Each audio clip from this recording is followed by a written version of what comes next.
আর এবার হুমায়ুন কবিরের বিরুদ্ধে জোড়া এফআইআর। ফের হুমায়ুনের বিরুদ্ধে উস্কানির অভিযোগে এফআইআর করা হয়েছে। বহরমপুর থানায় ভারতীয় জনতা যুব মোর্চার এফআইআর। জনসভায় স্যাঁটা ভাঙা হুঁশিয়ারি দিয়েছিলেন হুমায়ুন কবির। আম জনতা উন্নয়ন পার্টির বিধায়ক হুমায়ুন কবিরের বিরুদ্ধে এবার এফআইআর। ইংরেজ বাজার থানাতেও হুমায়ুনের বিরুদ্ধে এফআইআর দায়ের। ঠিক কি বলেছিলেন হুমায়ুন কবির শোনাবো আপনাদের।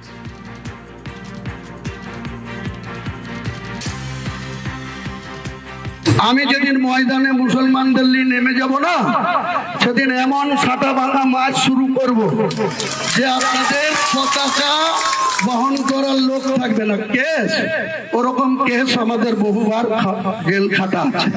ক হাজার লোককে আপনি বহরমপুর সেন্ট্রাল জেলের যে আয়তন, তাতে 4700-র বেশি 4800 লোক ধরে না। লাখ লাখ লোককে রাস্তায় নিয়ে নামাবো আর সাটা ভাঙা মাছ দেবো আর জেলে যাব। এর আগেও হুঁশিয়ারি দিতে দেখা গিয়েছে হুমায়ুনকে। সেই নিয়ে তুমুল বিতর্ক হয়। কত ধানে কত চাল হয়, 2 ঘন্টার মধ্যে তোমাদেরকে যদি ভাগীরথীর গঙ্গায় না ফেলতে পারি, রাজনীতি থেকে সরে যাব, শক্তিপুর এলাকায় বসবাস করা বন্ধ করে দেবো। এখানে তোমরা হাতির পা দেখেছো যে 30% লোক মুর্শিদাবাদ জেলায়, আর আমরা 70%। এখানে কামনগরে তোমরা বেশি আছো বলে কাজীপাড়ার মসজিদ ভাঙবে, আর বাকি এলাকার মুসলমান ভাইরা হাত গুটিয়ে বসে থাকবে। এটা কোনোদিন হবে না। বিজেপিকে আমি হুঁশিয়ার করে দিয়ে বলছি। স্যাঁটা ভাঙা হুঁশিয়ারি হুমায়ুন কবিরের। গতকালই দেশদ্রোহের মামলার হুঁশিয়ারি দিয়েছিলেন অগ্নিমিত্রা পাল। দেখুন, দেশের বিরুদ্ধে যদি কেউ কথা বলে বা আচরণ করে বা এই হুমায়ুন কবিরের মতো, এটা প্রথমবার নয়, এর আগেও উনি বহুবার এরকম ধরনের কমেন্ট করেছেন।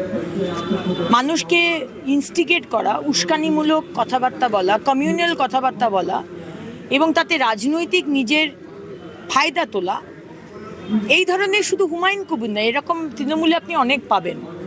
তাদের এগেনস্টে ইউএপিএ মামলা দেওয়া হোক, দেশদ্রোহিতার আইন মানে মামলা করা হোক। হুমায়ুন কবির ভোটে জিতে 2টো সিটে জিতেছেন, দাঁড়িয়েছেন, উনি ভেবেছেন হনু হয়ে গেছেন। তো দেখুন, ওনাকে বলবো যে 2টো সিটে জিতে যদি এত বড় ভাবেন নিজেকে, তাহলে পরে আগামী দিনে কিন্তু ভারতীয় জনতা পার্টি, আমরা যে গণতন্ত্রে বিশ্বাস করি, সেই গণতন্ত্রের বিশ্বাস নিয়ে আমরা চলতে চাই। কিন্তু আপনি যদি ভাবেন নিজেকে বড় হুনু হয়ে গেছে, তাহলে পরে সরকার অবশ্যই ব্যবস্থা নেবে।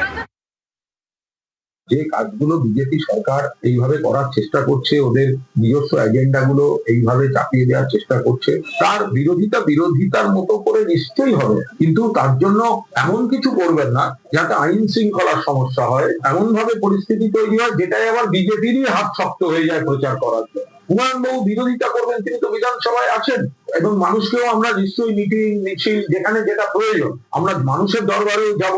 আইন ভঙ্গ করে বা কোনো এমন উগ্র আচরণ যাতে আইন শৃঙ্খলার অবনতি হয়, সেই করে বিতর্ক বাড়াবার অর্থ হয় না।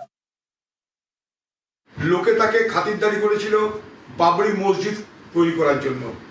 বাবরি মসজিদের এখন আলোচনায় নেই, এখন আলোচনায় বিজেপির মাথা ফাটাবো, এই করবো, তাই করবো। কেন? তার কারণ সামনে রেজিনগরে বাই ইলেকশন আসছে, তার নিজের কাউকে দাঁড় করাবে, তাকে জেতাতে বিজেপির বিরোধিতা করার নামে একটা নাটক করে মুসলমান ভোট সংগ্রহ করতে হবে, এই তো গল্প। অথচ বিজেপির সমর্থনে কিন্তু সবকিছু হচ্ছে।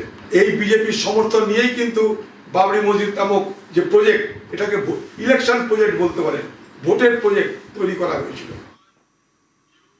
যে কেউ এফআইআর করতেই পারেন, দোষ করলে আইনি ব্যবস্থা হবে। প্রতিক্রিয়া হুমায়ুন কবিরের।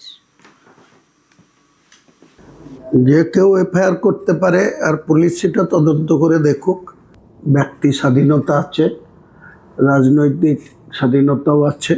30 বছর সিপিএম এর বিরুদ্ধে লড়াই করেছি, কেস খেয়েছি, 27টা কেসের আসামি হয়েছি।